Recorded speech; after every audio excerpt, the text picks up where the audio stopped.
Drake didn't walk into this courtroom as just another defendant. He walked in as an empire, a man whose name has been printed on platinum plaques and splashed across sold-out arenas. But none of that mattered once the wood-paneled doors shut behind him. In here, his voice wasn't backed by beats, only by lawyers in gray suits flipping through folders, whispering about strategies they swore were airtight. The room smelled faintly of ink and tension, a mixture every courtroom knows well. Everyone waited for the moment where things would tilt, either in his favor or against him. The case itself had been bubbling for months, tucked behind headlines about tours, collaborations, and chart positions. Whispers said Drake was pushing back against the label machine, tired of the strings pulled behind closed doors. Others insisted it was greed disguised as independence, that he wanted more control than contracts allowed. The truth, as always, lived somewhere in the middle, shaded by ego, money, and the politics of music's biggest stage. By the time both sides landed in court, it wasn't just about numbers on paper. It was about power, reputation, and whose version of the story would outlast the other. Across the aisle, UMG's legal team looked calm, almost unsettlingly so. They didn't fidget or whisper much. They sat upright, expressions blank, as if they had read this script before and knew the ending. Their confidence wasn't loud. It was quiet, the kind that seeps into a room and makes everyone else wonder what they're missing. Drake's camp, by contrast, buzzed with nervous energy. Pages shuffled too often, pens clicked at odd intervals, and assistants leaned in with notes that looked less like reassurance and more like reminders of what not to forget. The judge, an older man with years of courtroom battles behind him, had little patience for games. His reputation was for clarity, not performance. That alone set the tone. This wasn't going to be the kind of day where celebrity charm softened the blows. When Drake's lawyer began their opening statement, it was rehearsed, smooth, and little too polished. They painted Drake as an artist pushed into corners, forced to sacrifice creativity at the altar of corporate control. Their words dripped with passion, their hands cut through the air as if sculpting a story the jury could hold. But the judge's eyes barely flicked up from his papers. He'd heard it all before. To him, this wasn't about art. It was about contracts, clauses, and whether the rules had been broken. UMG's response was colder, shorter, sharper. Their lawyer rose with the ease of someone who had been here too many times to bother with theatrics. They didn't weave stories about freedom or betrayal. They stuck to timelines, signatures, obligations. They framed Drake not as a victim, but as a businessman who knew the rules and played the game until it no longer suited him. The contrast was stark. Drake's side leaned on emotion. UMG leaned on paper. The audience in the gallery, journalists, bloggers, and curious fans lucky enough to slip through, scribbled furiously.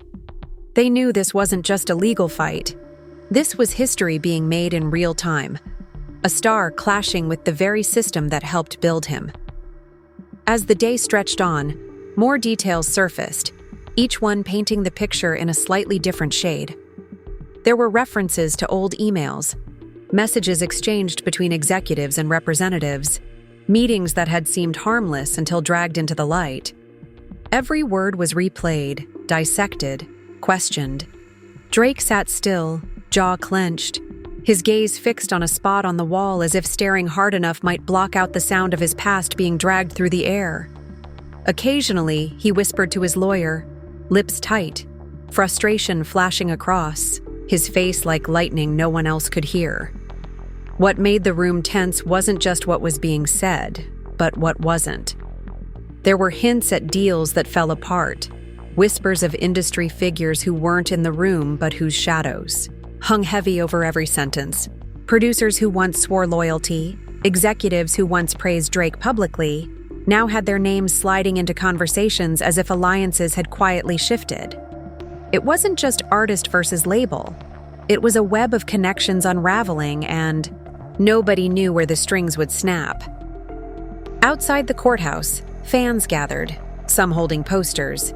Others lived streaming the updates as if this were another concert, another tour stop, another spectacle in the saga of a man whose life had never truly been private. Their chants bled through the glass occasionally, muffled but present, reminding everyone inside that this wasn't a battle confined to walls and legal codes. The public was watching, and their opinions could sting harder than any ruling.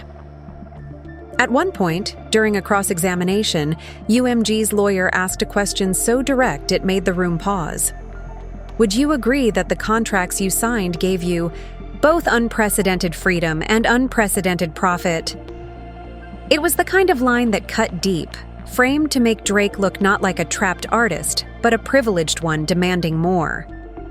His lawyer objected, of course, citing phrasing, context, anything they could use to dull the edge.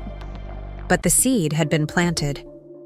The gallery shifted in their seats, pens scratching harder against paper. It was the kind of question that could define an entire case. Drake's eyes narrowed, his lips pressed into a thin line. He whispered again to his lawyer, this time longer, his hand slicing through the air with irritation. Whatever calm he walked in with was gone now. The room could feel it. Even the judge, still as stone most of the morning, looked up briefly, his eyes flicking between Drake and his team like he was measuring patience against performance. The longer the proceedings went, the clearer it became that neither side was willing to back down. Every point raised by Drake's team was met with a counterpoint from UMG, each one delivered with the confidence of a side holding more cards than they let show. Every narrative about creativity crushed by contracts was countered by records of earnings, expansions, and opportunities that proved the system wasn't as oppressive as painted. The back and forth became less about winning in that moment and more about building the bigger story. Who would the world believe once the doors closed? But the atmosphere changed completely when a set of documents was introduced late in the session. The lawyer handling UMG's side slid them onto the desk with deliberate calm, as if setting down a final card in a game everyone else thought they had figured out. Pages were handed to the judge, then copies to the opposing counsel. Drake leaned in, his lawyer's lips pressed into a line, eyes moving quickly across the text. The tension in their bodies said it all before a single word was spoken. Whatever those papers held, they weren't expected. And in a room where every side claimed to be prepared, nothing rattles harder than the unknown. The silence that followed the shuffle of those pages was heavier than anything said all morning. Even the fans outside seemed quieter, as if the air itself carried the weight of whatever was inside that folder. Drake leaned closer, his lawyer whispering in clipped sentences, their eyes darting across the paragraphs like they were racing against a clock. The look on Drake's face shifted, not to shock exactly, but to that restless mix of irritation and disbelief, the kind of look someone gives when they realize the other side has been holding something back all along. The judge read slowly, glasses sliding down his nose, pausing once or twice as though certain lines deserved a second look. When he finally raised his head, there was no change in expression, no hint of what he was thinking. But the way his fingers tapped lightly on the desk sent a ripple of unease across Drake's team. Judges don't tap unless they've seen something that caught them off guard. UMG's lawyer stayed quiet, almost too quiet, hands folded on the table as though this was just routine paperwork. But you could feel the subtle shift. Their calm wasn't defensive anymore. It was satisfied. They had laid a trap, and by the look of Drake's clenched jaw, it had sprung perfectly. Journalists scribbled like mad, even though they had no idea yet what those pages contained. They didn't need to. They just knew the rhythm of a courtroom when something important landed, and this was that moment. Drake's attorney cleared his throat, buying time. "Your Honor, we would request—" But the judge cut him off with a single hand wave. "You'll have time to address this. For now, let's proceed." The interruption was small, but it stung. It told everyone in the room who currently held the upper hand. And it wasn't Drake. Word trickled outside within minutes. Bloggers and fan accounts were already posting cryptic updates. Something about new evidence, something about UMG pulling receipts. Screenshots of half-baked tweets began circling, feeding speculation. By the time the court broke for recess, the internet was already spinning wild theories. Some swore UMG had proof Drake had breached exclusivity. Others claimed it was about hidden payments, secret deals, or emails that contradicted his public narrative. Nobody knew for sure, but that didn't matter. Suspicion was enough to start the fire. Inside, Drake's frustration boiled over once the microphones clicked off. He leaned in hard toward his team, his voice low but sharp. A bailiff glanced over at the sound of his hand smacking the table, quick and controlled but impossible to miss. His lawyer murmured in return, clearly trying to settle him down, but the tension was visible in every twitch of his shoulders. He wasn't used to being cornered, and he definitely wasn't used to being humiliated in front of a judge who wasn't giving him an inch. Meanwhile, UMG's side barely moved. They sipped water, exchanged small notes, adjusted their ties. The picture of control. It wasn't arrogance, it was calculation. They knew how this looked, how optics play just as loud as legal arguments. A calm team looks prepared, while a restless one looks desperate. And in that moment, optics were doing more damage to Drake's image than any testimony could. When court resumed, the documents were addressed formally. UMG's lawyer rose with a tone almost casual, as though what they were about to say wasn't dynamite wrapped in polite words. Your Honor, these records reflect communications between the plaintiff's representatives and third-party distributors. Communications which, we believe, directly undermine the narrative being presented here today. The words weren't dramatic, but the impact was. Third-party distributors. In plain language, Drake's team might have been cutting deals outside the scope of their contract. Exactly the kind of breach that could make this entire lawsuit look like a gamble gone wrong. Drake's lawyer immediately objected, arguing context, confidentiality, relevance, anything to keep the details from spilling too far. But the judge leaned back, hands folded, listening with that same calm tapping of his finger. The objection was noted but overruled. The documents would stay in. Drake exhaled sharply, his lips pressed tight. His lawyer's pen clicked twice, a nervous rhythm betraying their calm exterior. For the next hour, the courtroom turned into a stage where every email, every clause, every line of fine print was pulled apart and reassembled. The story Drake's side had crafted, that of an artist trapped by corporate greed, suddenly looked fragile. UMG painted a different picture, a superstar playing both sides, chasing independence while cashing in on the machine he claimed was suffocating him. The contrast was brutal, and for the first time, the audience in the gallery wasn't leaning toward sympathy. They were leaning toward doubt. The tension deepened when a former associate's name came up, someone who had worked closely with Drake's camp years earlier. UMG hinted at testimony, though no one confirmed if this person would appear. But even the suggestion sent murmurs rippling through the rows. If witnesses outside the paperwork began stepping in, this wasn't just a contract dispute anymore. This was turning into a credibility war. By late afternoon, the weight of the day was written all over Drake's face. His shoulders slouched, his eyes darted more often toward the exits, and the charm that usually carried him through press conferences and interviews had vanished. In its place was something harder, more raw, a man realizing that his opponent hadn't just come prepared, but had come to dismantle him piece by piece. Still, the fight wasn't over. Drake's lawyer shifted tactics, pushing back with stories of promises broken by UMG, of contracts drafted to exploit rather than empower.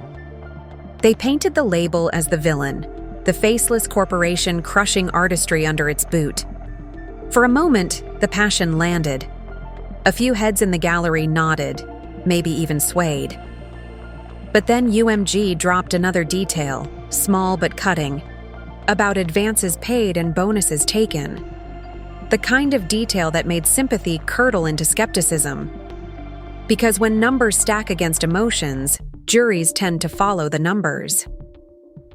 The final blow of the day came in the form of a remark from the judge himself. His words were careful, measured, but the implication was devastating. "What concerns the court," he said slowly, "is the appearance of selective truth.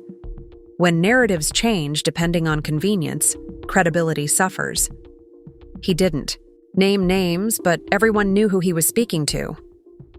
The comment hung in the air like smoke, impossible to ignore.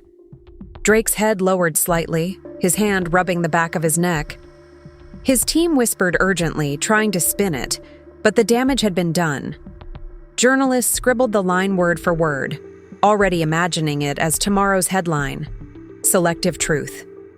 In a case built on image, those two words cut deeper than any verdict could. The courtroom adjourned for the evening, but no one was relaxed. UMG's lawyers packed up with deliberate calm, their faces unreadable. Drake lingered for a moment, staring at the empty judge's bench as though trying to burn holes into it. His entourage closed in around him, shielding him from curious eyes and wandering cameras. But even they couldn't shield the image already burned into everyone's mind. Drake, the superstar, looking less like a mogul and more like a man cornered. Outside, chaos waited. Reporters shouted questions, microphones stretched like spears, fans chanted louder than ever. Some defended him, screaming his name in loyalty. Others jeered, holding up phones to capture every flicker of his expression. The night air felt electric, alive with the clash of admiration and ridicule. Drake moved quickly to a waiting car, his jaw set, his hands hidden in his pockets.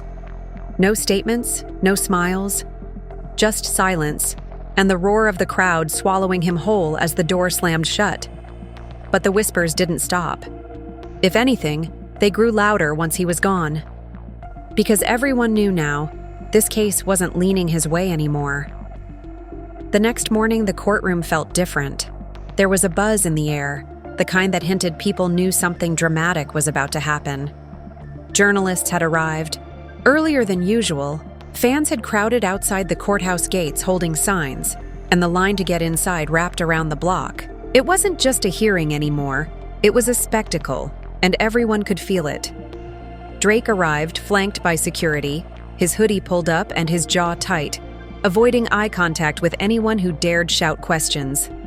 No entourage banter this time. No hint of swagger. He walked like a man bracing for impact. By contrast, team stepped in looking relaxed, polished, even confident. Their lead attorney adjusted his glasses, nodded politely to the bailiffs, and set his files down, like he was already 2 steps ahead. When the judge entered, the chatter died instantly. The session opened with routine motions, but you could feel the tension building under every word. Then the judge glanced down at a stack of papers on his desk, the same stack that had rattled Drake's side the day before. His voice was calm, but there was weight behind it. "Counsel, let's address the issue raised yesterday. I want clarity." That was all it took to set the room on edge. Drake's lawyer launched into a defense, his voice sharp, pacing back and forth as he argued context and intent. "These communications were exploratory, not binding," he insisted. "My client was merely assessing opportunities outside of his restrictive agreement." It sounded convincing on the surface, but the judge's expression didn't change. Then lawyer stood, moving slowly, almost deliberately, like he knew the room would hang on every word. "Exploratory?" he asked softly, raising a page for the judge to see. "Then how does exploratory explain signed commitments, payment schedules, and delivery timelines already outlined here?" The words dropped like lead. He placed the paper on the bench, and the judge leaned forward to read. The silence was unbearable. Drake's team shuffled, flipping through their own binders in panic, hoping to find a loophole or an explanation. Drake himself stared straight ahead, jaw clenched so tight the muscles in his cheek twitched. His eyes didn't blink for what felt like minutes. Then came the moment that flipped everything. The judge removed his glasses, set them down, and looked directly at Drake. Not his lawyers, not the papers. Drake. "Mr. Graham," he said evenly, "this court does not appreciate selective disclosure. The integrity of these proceedings depends on transparency. What has been presented raises serious questions about the credibility of your claims." The gallery gasped. A few people even covered their mouths. The judge wasn't supposed to single out the plaintiff like that. Not in front of everyone. Not with cameras outside waiting for any scrap of drama. But he did. And it landed with devastating force. Drake shifted in his seat, finally breaking eye contact, his hand going to his chin as if to shield himself from the weight of that statement. His lawyer jumped up, objecting to the characterization, arguing the judge was prejudicing the case. But the judge didn't back down. "Sit down, counsel," he said firmly. "Your objection is noted. It stands overruled." The room buzzed with low murmurs until the bailiff called for order. The words selective disclosure were already being scribbled into notepads, destined to headline every blog and gossip page within the hour. And then, as if the drama wasn't enough, attorney delivered the coup de grace. He introduced a witness, a former industry executive with ties to both sides. The man took the stand, his voice steady, his testimony cutting. He confirmed that Drake's camp had indeed reached out about alternate deals while still locked into their agreement. He even read excerpts of emails aloud, each one slicing through the courtroom air like a blade. Drake sat frozen, lips pressed together, his eyes locked on the table. The only movement was his leg bouncing rapidly under the desk, the kind of restless energy that betrayed his calm exterior. When cross-examination came, Drake's lawyer tried to shake the witness, pressing him on motives and loyalties. But the man didn't waver. His answers were crisp, his memory clear. "I have no personal stake in this," he said. "I was asked for clarity, and I'm providing it. The records speak for themselves." The judge leaned back, silent, letting the words sink in. The gallery was hooked, some leaning so far forward their elbows rested on the railing. One whispered, "This is it. He's done," earning a sharp look from a bailiff. Drake's frustration finally cracked. As his lawyer stumbled through another objection, Drake muttered something under his breath. Too low for most to hear, but loud enough for those closest to him. A court reporter lifted her head, eyebrows raised. The judge noticed, too. "Mr. Graham?" he warned, his tone cold. "This is not the place for commentary. You will respect the decorum of this court." That was it. The humiliation. The cameras outside didn't need to see it to know it had happened. Word would leak within minutes. Drake, silenced by the judge, chastised like a schoolboy in front of an audience that expected him to dominate, not fold. By the time the witness stepped down, the atmosphere was electric. Everyone knew they had just seen the turning point. Drake's narrative of being trapped, exploited, wronged.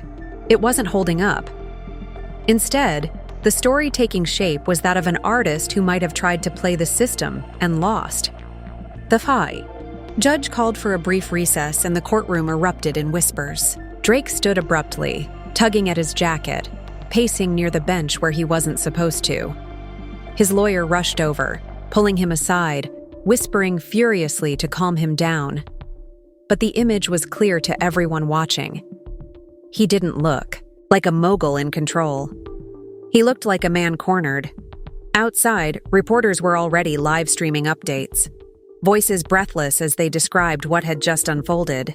"The judge directly rebuked Drake," one said into a mic, "and UMG's witness testimony has shifted the entire case." On social media, clips of fans talking outside spread fast.